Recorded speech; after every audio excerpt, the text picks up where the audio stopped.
বন্ধুরা, আজকে আমরা বানাতে চলেছি খুবই সহজই এই চিকেন রেসিপি, যেটা খেতে খুব সুস্বাদু আর বানাতেও অনেক কম সময় লাগে। চলুন শুরু করা যাক রান্নাটা। আর যারা নতুন আমার চ্যানেলে, প্লিজ সাবস্ক্রাইব করবেন এরকম দুর্দান্ত রেসিপির জন্যে। প্রথমে আমরা পেঁয়াজ, আদা, রসুন, টমেটো, কাঁচা লঙ্কা আর অল্প কিছু গরম মশলা দিয়ে 10 মিনিট মতন ফুটিয়ে নেবো। তারপরে সব সবজিগুলোকে আলাদা করে রেখে নেবো। আর এই স্টকটা রেখে দেবো, আমরা মাংস কষে গেলে পরে এটা ব্যবহার করব। পেস্ট রেডি একদম। এবার মাংসটা ধুয়ে নিচ্ছি আমরা, সেটা আমরা আলাদা করে রেখে দেবো, ম্যারিনেট করছি না আমরা।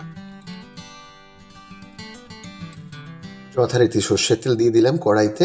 এবার আমরা দিয়ে দেবো গোটা জিরে আর 2টো শুকনো লঙ্কা। তারপরে ব্যাস মশলাটা দিয়ে দিলাম।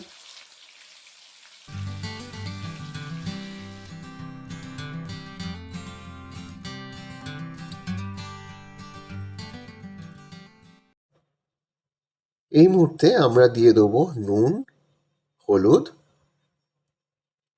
লাল গুঁড়ো লঙ্কা আর ধনের গুঁড়ো। তারপরে আবার কিছুক্ষণ একটু কষবো।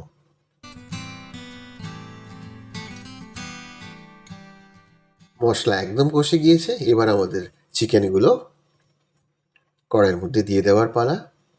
সাজিয়ে নেবেন চিকেনগুলো বেসটার উপরে, যেই মশলাটা তৈরি হয়েছে, বাট সাথে সাথেই মাখিয়ে নেবেন না, একটুখানি ধৈর্য ধরে 2-4 মিনিট ওয়েট করে যাবেন। দেখুন তাতে কি হয়, সুন্দরভাবে মশলাটা ছড়িয়ে যায় এবং আরেকটু বেশি কষে যায়। এখন আপনি মশলার সাথে চিকেনকে মাখিয়ে দিন।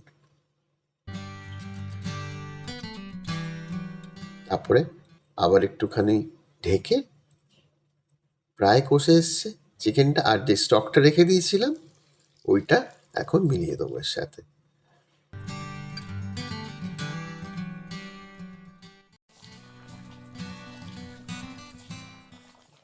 রেডি হয়ে গিয়েছে আমাদের সোজা ইজি চিকেন কারি বা চিকেনের ঝোল। সার্ভ করুন ভাত বা রুটির সাথে। নিশ্চয়ই কমেন্টে জানাবেন কেমন লাগলো। প্লিজ ট্রাই করবেন বাড়িতে। আবার দেখা হবে বন্ধুরা, ভালো থাকবেন।